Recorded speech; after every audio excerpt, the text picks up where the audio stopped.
Bread built empires, so why does modern bread make us sick? Bread has been a staple of the human diet for thousands of years. Entire civilizations were built on it. Empires depended on it. People ate it every single day, sometimes multiple times a day. And for the most part, it wasn't considered a problem. So why does it feel different now? Why is modern bread often blamed for things like bloating, low energy, digestive discomfort, even long-term health issues? Is it really the bread itself, or is it something else entirely? Because if you go back far enough, to places like ancient Rome, you find something interesting. Bread wasn't just common, it was essential. Roman citizens relied on it daily. Soldiers marched on it. Workers lived on it. It was so important that the Roman government literally organized grain distribution to keep the population fed. And yet, there's no evidence that bread in itself was making people sick in the way many claim today. So what changed? Was it the wheat, the way it's processed, the speed at which it's made, or the way our bodies are reacting to it now? Because modern bread isn't the same thing Romans were eating. Not even close. Today's bread is softer, whiter, faster to produce, more consistent, designed for convenience, shelf life, and mass production. Roman bread? It was rougher, slower, less refined, and made using processes that look very different from what we're used to now. And those differences matter, not just in taste, but in how your body handles it. In this video, we're going to break that down. We'll look at what Roman bread was actually made of, how it was produced, and how it compares to modern bread. Not just on the surface, but in terms of digestion, nutrients, and overall impact. Not to claim that ancient bread was perfect, but to understand something much more useful: why the same food can feel completely different depending on how it's made. Because once you see those differences clearly, you stop asking, is bread good or bad, and start asking a much better question. What kind of bread am I actually eating? To understand why bread felt different back then, you have to start with something simple. Roman bread wasn't designed for comfort. It was designed for function. If you walked into a Roman bakery, what you'd find wouldn't look like the soft sliced loaves we're used to today. Roman bread was dense, darker, sometimes coarse, often made from grains that hadn't been heavily refined. And that starts with the first major difference: the grain itself. Romans didn't use modern wheat varieties. They used older grains, like emmer and spelt, that were less processed and genetically different from what dominates agriculture today. These grains had a different structure, different protein composition, and were typically milled in a much less aggressive way, which means the flour was very different. Instead of ultra-fine, white flour, Roman flour was often closer to whole grain. It contained bran, germ, and all the parts of the grain that modern processing usually removes. That alone changes how your body interacts with it. More fiber, more micronutrients, slower digestion. But ingredients are only part of the story, because how the bread was made mattered just as much. Roman bread was typically fermented, not quickly, not with commercial yeast, but slowly, using natural fermentation, what we would now recognize as something similar to sourdough. This process allowed the dough to sit, sometimes for extended periods, giving natural microbes time to break down parts of the grain. And that has real effects. Fermentation begins to pre-digest certain compounds. It can reduce substances that are harder for the body to handle, and it changes the overall structure of the bread itself. So, by the time it was baked, it wasn't the same as when it started. That slower process is something modern bread often skips entirely. But in Rome, it was normal, because speed wasn't the priority. Consistency and availability were. Bread wasn't just food, it was infrastructure. The Roman government took grain supply seriously. In fact, systems were put in place to ensure that citizens, especially in cities like Rome, had access to it. Grain distributions, sometimes even free, helped stabilize the population, which meant bread had to be reliable, not luxurious, not highly refined, but dependable. Large communal bakeries produced loaves in standardized shapes. Some even stamped them for distribution. Archaeological findings, like preserved loaves from Pompeii, show us bread divided into segments, making it easier to portion and share. Again, practical. Everything about Roman bread reflects that mindset. The grains were less processed because that was the norm. The fermentation was slower because that was the method. The final product was denser because it hadn't been engineered for softness. And importantly, it was eaten as part of a broader dietary pattern. Bread wasn't always consumed alone. It was paired with olive oil, vegetables, legumes, foods that added nutrients and balanced the meal. It wasn't just empty calories on its own. It was part of a system. And when you look at it that way, something becomes clear. Roman bread wasn't necessarily better because it was ancient. It was different because of how it was made, how it was processed, and how it fit into daily life. And those differences, grain structure, fermentation time, level of refinement, set the foundation for everything that comes next. Because when those things start to change, the bread changes with them. And eventually, you end up with something that looks similar on the surface, but behaves very differently once you eat it. At some point, bread stopped being local and became industrial. Not all at once, but gradually, as technology improved, populations grew, and the demand for food became less about survival and more about efficiency. Because feeding a city is one thing. Feeding millions quickly, cheaply, and consistently is something else entirely. And that's where modern bread begins to change. The first major shift is refinement. Instead of using whole grains, modern bread is often made with highly refined flour. During this process, parts of the grain, bran, and germ are removed. What's left is mostly the starchy endosperm. Why? Because it creates a softer texture, a lighter color, a longer shelf life. It also makes the flour easier to work with on a large scale. But there's a trade-off. When you remove parts of the grain, you also remove fiber, micronutrients, and natural complexity. Some of those nutrients are later added back in artificially. But the structure of the food is already changed. So even if it looks similar nutritionally on paper, it doesn't behave the same way. Then comes speed. Traditional fermentation takes time. Sometimes many hours, even days. But industrial baking isn't built for that. So instead, modern bread production often relies on fast-acting commercial yeast and mechanical processes designed to accelerate everything. Mix faster, rise faster, bake faster. In some methods, dough that would traditionally take hours to develop is ready in a fraction of the time. That's efficient. But again, there's a difference. Because when fermentation is shortened, you lose some of the transformations that happen during that time. The breakdown of certain compounds is reduced. The structure of the bread develops differently. It's still bread, but it's not the same process. There's also the question of consistency. Modern bread is designed to be predictable. Every loaf should look the same, taste the same, feel the same, no matter where or when you buy it. To achieve that, additional ingredients are often used: dough conditioners, preservatives, emulsifiers. These aren't necessarily harmful in isolation, but they're part of a system designed to control the product, to make it stable, uniform, and long-lasting. Again, practical, but very different from a process that relies on variation and time. And then there's the wheat itself. Over time, wheat has been selectively bred to increase yield, improve baking performance, and support large-scale agriculture. That doesn't make it inherently bad, but it does mean that the grain used today isn't identical to what was used in the past. Different structure, different properties, optimized for modern needs. So when you combine all of these changes, refined flour, faster fermentation, added ingredients, and different wheat varieties, you don't just get a slightly altered version of bread. You get a fundamentally different product. One that's softer, faster to produce, longer lasting, more uniform, but also less fibrous, more rapidly digested, structurally different from traditional bread. And this is where the conversation often becomes confusing. Because modern bread isn't bad simply because it's modern. It's the result of solving a different problem. Ancient bread was built for local production, slower systems, and immediate consumption. Modern bread is built for scale, convenience, and consistency. Different goals, different outcomes.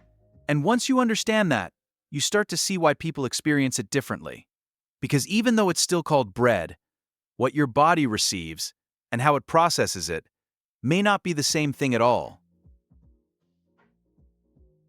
Up to this point, the differences sound technical: grain type, processing, fermentation time. But here's where it becomes practical. Because those differences don't just stay in the kitchen. They show up in your body. Not dramatically, not instantly, but in ways that are consistent enough that people start to notice them without always understanding why. So instead of asking which bread is better, it's more useful to ask what actually changes when you eat one versus the other. 1. Digestion speed. Slow versus fast energy Roman-style bread, made from less refined grains and fermented slowly, tends to break down more gradually in the body. The fiber slows digestion, the denser structure takes longer to process. And the fermentation has already begun breaking down some components before you even eat it. The result? A slower release of energy. More stable, less sudden. Modern bread, especially highly refined white bread, does the opposite. It's softer, lighter, easier to break down quickly, which means your body processes it faster. That can lead to quicker spikes in blood sugar, followed by faster drops. For some people, that shows up as energy crashes, hunger returning sooner, or feeling less satisfied after eating. Same category of food, very different experience. 2. Nutrient density, whole versus reduced structure. Roman bread, being closer to whole grain, naturally contained more of the original nutrients found in the grain. Fiber, minerals, small amounts of vitamins, distributed throughout the structure of the bread. Modern refined bread often removes those components during processing. Yes, some nutrients are added back in later, but structurally it's different. Instead of nutrients being part of the original matrix of the food, they're reintroduced separately. And while that still provides value, it doesn't fully replicate how whole foods behave in the body. So the difference isn't just about more or less nutrients, it's about how those nutrients are delivered. 3. Fermentation, pre-digestion versus direct processing. This is one of the most overlooked differences. Slow fermentation, like the kind used in traditional bread making, does more than develop flavor. It changes the food itself. Microbes begin breaking down parts of the grain, including compounds that can be harder for some people to digest. It also alters the structure of proteins and carbohydrates within the dough. So by the time you eat it, some of the work has already been done.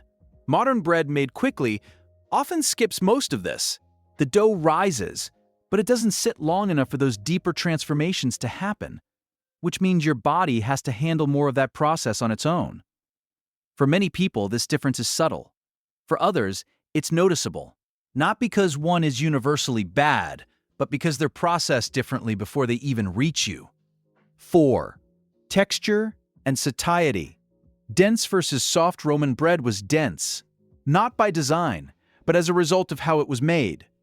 Less refinement, less air, more structure. That density affects how much you eat. Heavier bread tends to be more filling. It takes longer to chew, longer to digest. It signals fullness more gradually. Modern bread, especially soft white bread, is the opposite.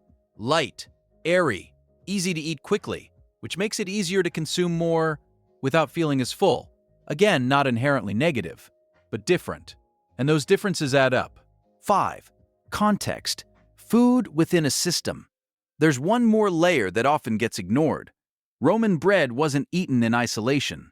It was part of a broader dietary pattern, paired with olive oil, legumes, vegetables, foods that added fiber, fat, and balance. Modern bread is often consumed differently. Sandwiches, processed spreads, quick meals built around convenience. So even if the bread itself were identical, which it isn't, the context would still change the outcome. Because food doesn't exist alone, it interacts with everything around it. And that interaction shapes how it affects you. When you put all of this together, the difference becomes clearer. Roman bread wasn't a superfood because it had some magical property.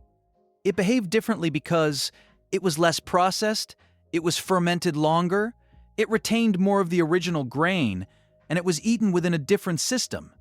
Modern bread isn't inherently harmful, but it's built for different priorities: speed, consistency, convenience, and those priorities change how the food functions. So the real takeaway isn't that one is good and the other is bad, it's that they're not the same thing anymore. And once you understand that, you can start making choices based on how you actually feel after eating them, not just what they're called. At this point, the differences are clear, but here's the part most people actually care about. Why does modern bread feel different? Why do some people eat it and feel fine, while others notice bloating, low energy, or that strange feeling of being full, but not satisfied? Because this isn't just about ingredients, it's about how your body responds. And that response is influenced by everything we've talked about so far. 1. Faster digestion. Faster drop. Modern bread, especially refined white bread, is designed to be easy to process. That sounds like a good thing. But easy also means fast. When something is broken down quickly, it enters your system quickly. Blood sugar rises faster. Energy becomes available quickly, but it also disappears quickly. And that can lead to a cycle some people recognize. You eat, you feel okay. Then suddenly, you're hungry again. Not because you didn't eat enough, but because the food moved through your system rapidly. Roman-style bread, being denser and less refined, tends to slow that process down, which doesn't mean it's better for everyone, but it does mean it behaves differently. 2. Lower satiety, eating without feeling done. Have you ever eaten several slices of soft bread and still felt like you could eat more? That's not accidental. Soft, airy foods are easier to consume in larger quantities before your body signals fullness. There's less resistance. Less chewing. Less time for your system to catch up with what you're eating. Denser bread does the opposite. It slows you down. It makes you chew more. It takes longer to eat. And that delay gives your body more time to register what's happening. So the difference isn't just calories. It's feedback. Modern bread can make it easier to eat more than you intended without realizing it. 3. Fermentation gap. Your body does more work when bread is slowly fermented. Part of the digestive process starts before you eat it. When it's not, that work shifts to you. Again, this doesn't affect everyone the same way, but for some people, less fermentation can mean the body has to work harder to break things down. And that can feel like discomfort, not because the food is inherently harmful, but because it hasn't been processed as much beforehand. Think of it less as bad versus good, and more as how much work is done before it reaches you. 4. Simplicity versus complexity. How the body interprets at highly refined bread is structurally simple. It's mostly starch, which means your body recognizes it quickly and processes it efficiently. But efficiency isn't always the same as balance. More complex foods, like whole grain, fermented bread, take longer to break down. They interact with your system more gradually. They don't create the same rapid spikes and drops, and over time, those small differences can change how you feel after eating. Not dramatically, but consistently. 5. Expectation versus reality. There's one more layer here, because part of the experience isn't just physical, it's perceptual. Modern bread is marketed and presented as something light, soft, and easy. Something you can eat quickly, on the go, without thinking too much about it. Roman bread wasn't like that. It demanded attention. It required time to eat, effort to chew. It was more present. And that changes your relationship with it, because when food slows you down, you experience it differently. When it disappears quickly, you barely notice it. And that difference, subtle as it is, can shape how satisfying it feels. So when people say modern bread feels different, they're not imagining it. But it's also not just one single cause. It's a combination of factors: faster digestion, lower satiety, less fermentation, simpler structure, and a different eating context. All working together, and once you see that, the question becomes much clearer. Not, is bread the problem, but what kind of bread? And how is it made?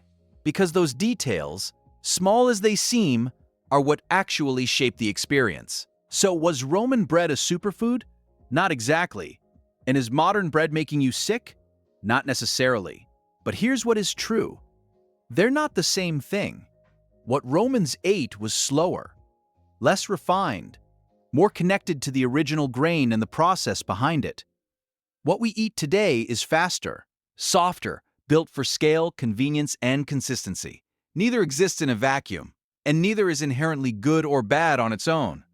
But once you understand how they're made, how they're processed, how they're digested, how they fit into a broader diet, you start to see why the experience can feel so different. Because bread didn't change in name, it changed in structure. And that changes everything.